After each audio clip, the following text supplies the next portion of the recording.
Une fois que vous avez calculé le projet, donc on peut aller directement au calcul des perspectives. Le calcul de la perspective nécessite l'ouverture de la conception transversale. C'est ce que je vais faire à partir de l'icône conception transversale. OK, j'ouvre et ensuite je choisis la conception transversale. Là, c'est la conception. Là, regardez, voilà l'état d'avancement de mon projet. C'est que le projet a été calculé, il est devenu noir 80%. Il reste la perspective. C'est ce que je vais faire tout de suite. Bon, le calcul de la perspective, voilà les étapes. J'appuie sur calcul perspective en bas, là. Ensuite, la première fenêtre là, c'est une fenêtre simplement qui vous demande de faire quelle est la longueur, disons, de votre perspective, des vues, et puis l'intervalle entre les perspectives, je laisse 100 mètres, et la distance par rapport à l'axe de la chaussée ou la limite, le bord du terre-plein central, c'est la distance du conducteur. Ensuite, la hauteur de vue du conducteur, la hauteur de l'obstacle, ça veut dire c'est au ras de la chaussée, 0. Et ensuite, les profondeurs des perspectives pour pouvoir parler de perte de tracé ou distance de visibilité.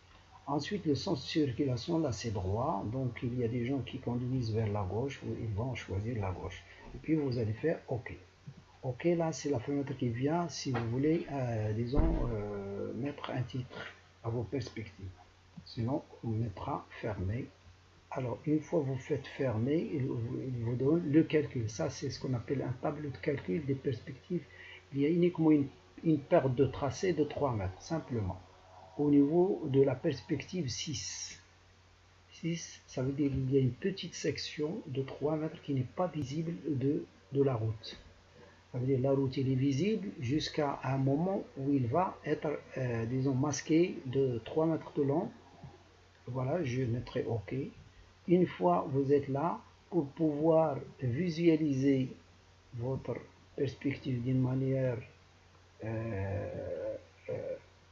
alors vous allez aller, disons, faire affichage et ensuite vous allez choisir perspective, affichage perspective. Alors là, vous aurez votre perspective et on peut faire le défilement, ça veut dire on clique sur défilement et vous allez avoir votre, comme si vous êtes dans une voiture, vous allez avoir, voilà, là c'est la zone urbaine, là, vous voyez la zone urbaine, il y a le PPC en double trait. Ensuite on revient vers la zone rurale. Voilà, on commence et puis on voit comme quoi on passe par une zone où il y a un terre-plein central, l'autre il n'y a pas. Et avec ça, je finis disons, le calcul, tout ce qui est calcul de piste. Je clique sur défilement pour stopper là, et merci.